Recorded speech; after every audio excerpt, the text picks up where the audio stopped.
Hello, magandang tanghali mga kasosing NF September 15, 2024. Nandito sa harapan ko ngayon ang cashier at pinsan ni Diwata at kumari pa ni Diwata. Siya ngayon ay may dala na crispy pata. Ito ba yun ang pinaka-trending na menu ngayon sa Diwata Pares Overload? Bilang isang cashier at namamahala sa parisan ni Diwata, gaano kabili o pinagkakaguluhan ang ito na menu na ito? Talagang pinagkakaguluhan po itong crispy pata namin dahil masarap po siya at murang-mura pa. Alin, yung isang tipak na yun, yan ba yung Ito po yung 350, isang piraso nito. Pag dalawa naman po, 499, may kasama yan bagnet at saka bulaklak.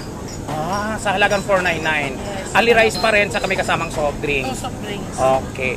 So bilang isang cashier, nakakaubusan ba? Hindi naman, marami naman kami niluluto.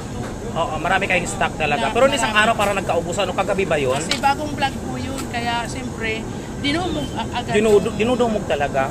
So ito ngayon ang pinaka-best seller ninyo ngayon dito sa Diwata Pares Overload sa Pasay City branch.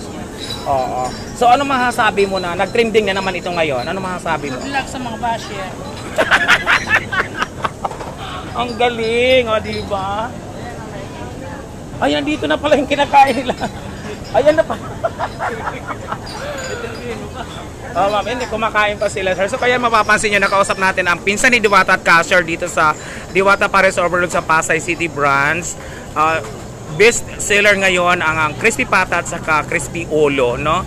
At kuminsan nagkakaubusan at dahil napapanood sa social media na trending at talagang namang napaka mabinta ng bagong menu ngayon dito sa Diwata Pares Overload. At syempre nandun pa rin yung Diwata Pares Overload, hindi pa rin mawawala at iba pang mga menu na masasarap. So ito ngayon ang sitwasyon dito, kung mapapansin nyo, ay nakatayo na lang yung mga customers dahil sa sobrang dami ng tao. At kung mapapansin nyo, ayan may nakikita ko, ayan, parang dalawa lang sila, sir, na kumakain ng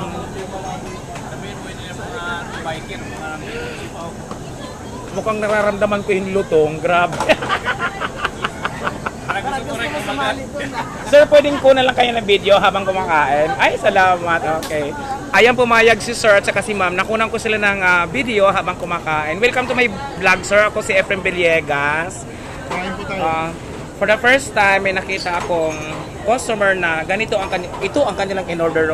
Trending ngayon sa social media na bagong menu ni Diwata dito sa Pasay City main branch na crispy olo. Ang crispy olo ay nagkakahalaga ng 899 at kasama ng dalawang egg, katapos may pang lechon kawali. Tama ba, ma'am? Tapos ayun, may sausawan sila, sir. Sige, ipakita mo, sir, kung paano maisawsaw ang crispy olo. Sige, tinan natin. Tas ayan, isasawsaw ni sir. Kagatin nyo na, sir. Oh my God. Parang nagutom ako, sir, Kaya nyo pag ubusin to, iuwi nyo?